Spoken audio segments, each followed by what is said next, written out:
जैसे ही आप गेंद को थोड़ा घुमाएंगे तो शहर में सूर्योदय होगा। अगर गेंद को आप घुमाना जारी रखते हैं तो एक्स धीरे धीरे सूर्य की दूर जाता है, यह सूर्यास्त कहलाता है। घूर्णन के कारण पृथ्वी पर दिन और रात ये झुका हुआ है प्रदीप्त वृत्त। पृथ्वी के अक्ष पर झुकाव तथा समतल दक्षिणी ध्रुव है यहाँ, यह उत्तरी ध्रुव है। कर्क रेखा, विषुवत रेखा, मकर रेखा पृथ्वी का कक्षीय समतल। पृथ्वी के कक्षीय समतल पर लंब ये सूर्य की रोशनी घूर्णन के कारण सूर्य की रोशनी पड़ रही है इस क्षेत्र में, तो इधर अंधेरा है।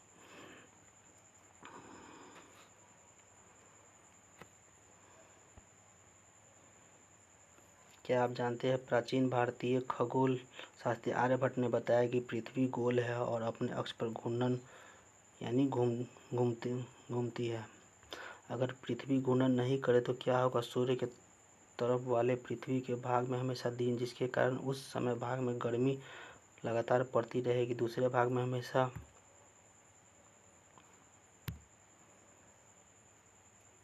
पूरे समय ठंड पड़ेगी। इस तरह की अवस्था में जीवन संभव नहीं हो पाएगा। पृथ्वी दूसरी गति सूर्य के चारों ओर कक्ष में होती है, उसे परिक्रमण कहा जाता है। पृथ्वी एक वर्ष में 365 दिन 1/4 दिन में सूर्य का चक्कर लगाती है। हम लोग एक वर्ष 365 दिन का मानते तथा सुविधा के लिए 6 घंटे को इसमें नहीं जोड़ते हैं।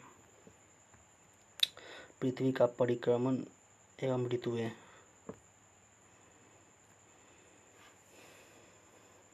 सूर्य यहाँ है।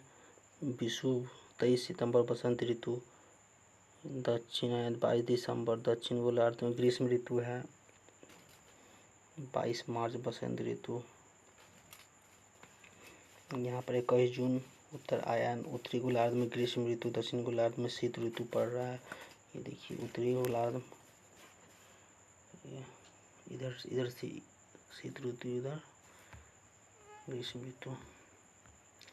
4 वर्षों के प्रत्येक वर्ष के बचे हुए 6 घंटे मिलाकर एक दिन यानी 24 घंटे के बराबर हो जाते हैं। इसके अतिरिक्त दिन को फरवरी के महीने में जोड़ा जाता है। इस प्रकार प्रत्येक चौथे फरवरी माह 28 दिन के बदले 29 दिन का होता है। ऐसा वर्ष जिसमें 366 दिन होते हैं उसे लीप वर्ष कहा जाता है। पता लगाइए कि अगला लीप वर्ष कब होगा। चित्र 3.3 में स्पष्ट है कि पृथ्वी दीर्घवृत्ताकार पथ पर सूर्य के चारों ओर चक्कर लगाती है। ध्यान दीजिए कि पृथ्वी पूरे कक्ष में एक ही दिशा में झुकी हुई है। सामान्यतः एक वर्ष को गर्मी, सर्दी, बसंत एवं शरद ऋतुओं में बांटा जाता है। ऋतुओं में परिवर्तन सूर्य के चारों ओर पृथ्वी की स्थिति में परिवर्तन के कारण होता है।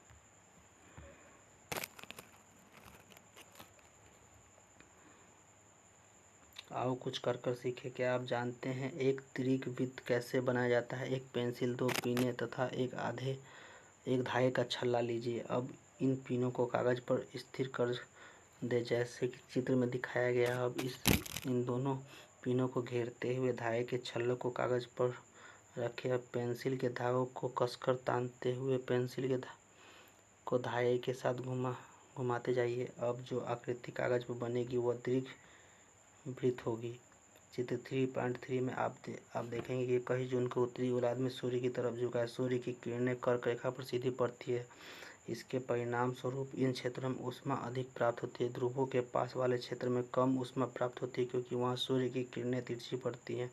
उत्तर ध्रुव सूर्य की तरफ झुका है तथा उत्तरी ध्रुव रेखा के बाद वाले भाग पर 6 महीने तक लगातार दिन रहता है। चूँकि उत्तरी गोलार्ध बहुत बड़े भाग में सूर्य की रोशनी प्राप्त होती है, इसलिए विषुववृत्त के उत्तरी भाग में गर्मी का मौसम होता है। 21 जून को इन क्षेत्रों में सबसे लंबे दिन और सबसे छोटी रातें होती है। पृथ्वी की इस अवस्था को उत्तर आयनान कहते हैं। 22 दिसंबर को दक्षिण ध्रुव के सूर्य की ओर झुके होने के कारण मकर रेखा पर सूर्य की किरणें सीधी पड़ती है। चूँकि सूर्य की किरणें मकर रेखा पर लंबवत पड़ती है, इसलिए दक्षिणी गोलार्ध में बहुत बड़े भाग में प्रकाश प्राप्त होता है। इसलिए दक्षिण गोलार्ध में लंबे दिन तथा छोटी रातों वाली ग्रीष्म ऋतु होती है। इसके ठीक विपरीत स्थिति उत्तरी गोलार्ध में होती है। पृथ्वी की इस अवस्था को दक्षिणी अयनांत कहा जाता है। क्या आप जानते हैं कि ऑस्ट्रेलिया में ग्रीष्म ऋतु में क्रिसमस का पर्व मनाया जाता है? 21 मार्च एवं 23 सितंबर को सूर्य की किरणें विषुवत वृत्त पर सीधी पड़ती है।